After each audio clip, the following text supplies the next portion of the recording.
नहीं, यहां पे भी सब निपटाते हैं, क्विकली चलते हैं। पहले ऑटो सेल्स नंबर्स जो आए वो मेंशन कर देता हूं।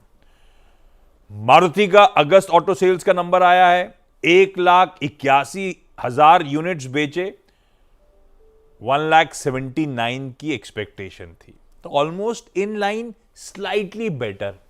पर ऐसे बेटर कहना गलत होगा, आपको ये देखना पड़ेगा उसके अंदर का, ये अभी सीधा साधा में आगे चर्चा भी होगी, इसके अंदर का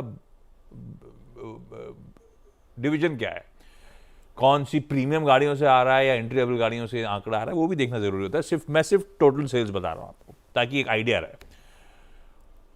टाटा मोटर्स की अगस्त बिक्री 71,700 यूनिट्स, आवाज एस्टिमेट्स थे 74,300 यूनिट्स, ये तो एक्सपेक्टेशन से कमजोर आंकड़ा है। टीवीएस मोटर्स बिक्री 13% बढ़ी, एक्सपेक्टेशन थी 11% बढ़ने की, फिर से अच्छे आंकड़े हैं टीवीएस मोटर्स के। आइशर मोटर्स के अनुमान ज्यादातर आते हैं रॉयल इनफील्ड रिलेटेड। अभी जो आंकड़े आए हैं वो वोल्वो आइशर, वो जो इनकी कमर्शियल व्हीकल डिवीजन है, उसके सेल्स में 1% का इंप्रूवमेंट, 1% का। टाटा मोटर्स की सेल्स गिरी थी, तो आइशर के कमर्शियल व्हीकल की सेल्स बुरी नहीं है उस लिहाज से इन कंपैरिजन।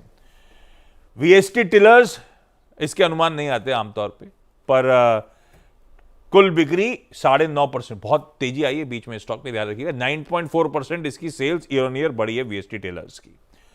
ये हो गए ऑटो बिक्री के आंकड़े, बाकी आज आ रहे होंगे दिन के दौरान। गुजरात गैस, यहां पे गुजरात स्टेट पेट्रोनेट ने गुजरात स्टेट पेट्रोलियम कॉर्पोरेशन यानी कि GSPC, Gujarat state Petronet limited यानी कि जीएसपीएल, जीएसपीसी एनर्जी, इन तीनों का विलय गुजरात गैस के साथ मंजूर कर दिया है।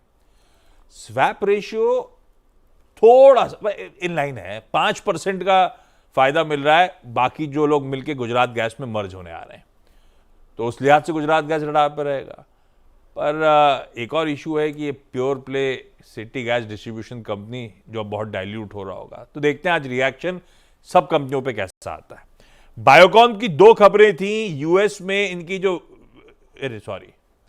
विशाखापट्टनम की जो फैसिलिटी है उसे यूएसएफडीए ने मंजूरी दे दी है, यानी कि वहां से सप्लाईज की शुरुआत करी जा सकती है। दूसरा, बायोकॉन फार्मा यानी कि इनके आम को एक दवा के लिए जो स्किन इंफेक्शंस को ट्रीट करने के लिए इस्तेमाल की जाती है, यूएसएफडीए से उसकी मंजूरी आ गई। तो 2 रीजन से रडार पे सरकारी कंपनीज का तड़का रहेगा आज। पहले तो केंद्र सरकार ने नवरत्न का स्टेटस दे दिया एसजेवीएन, एनएचपीसी, रेलटेल को। एनबीसीसी बोनस का अपडेट आ गया है, 2 पे 1 का बोनस दिया जाएगा, 7 अक्टूबर रिकॉर्ड डेट है। एनएमडीसी के लिए अपडेट है, छत्तीसगढ़ में दांतेवाड़ा एडमिनिस्ट्रेशन ने 1620 करोड़ रुपए की पेनल्टी लगा दी है वायलेशंस के चलते एनएमडीसी पर। मॉइल अभी बीच में बहुत प्राइस बढ़ाए थे, फाइनली फेरो ग्रेड मैंगनीज ओर के कंटेंट वाले अलग अलग कंटेंट के प्राइसेस रिड्यूस करें 20% से ज्यादा। ओएनजीसी ऑयल इंडिया, क्योंकि हमारा विंडफॉल टैक्स का फोर्टनाइटली समीक्षा में और नीचे आ गया विंडफॉल टैक्स 1050 रुपए प्रति टन, पर कच्चा तेल बहुत करेक्ट कर गया भाई साहब, 80 का 77 पे आ गया, इसीलिए भी ये सब रडार पे रहेंगे। पता नहीं किस तरह का आज रिएक्शन होगा। ऐसे में फिर बीपीसीएल, एचपीसीएल, आईओसी ये सब रडार पे रहेंगे क्योंकि क्रूड करेक्ट कर रहा है। राइट्स एक टेंडर के लिए लोएस्ट बिडर है, पर ऑर्डर बहुत छोटा है, मिनिस्क्यूल है, शायद 2 या 3 मिलियन डॉलर शायद। बाकी फिर इंपॉर्टेंट न्यूज हो गई इस समय। एक काम करा जाए, छोटा सा ब्रेक ले लेता हूं, ब्रेक के उस पर जब लौट के आऊंगा तो आज का इवेंट्स कैलेंडर और कमोडिटी स्ट्रैटेजी।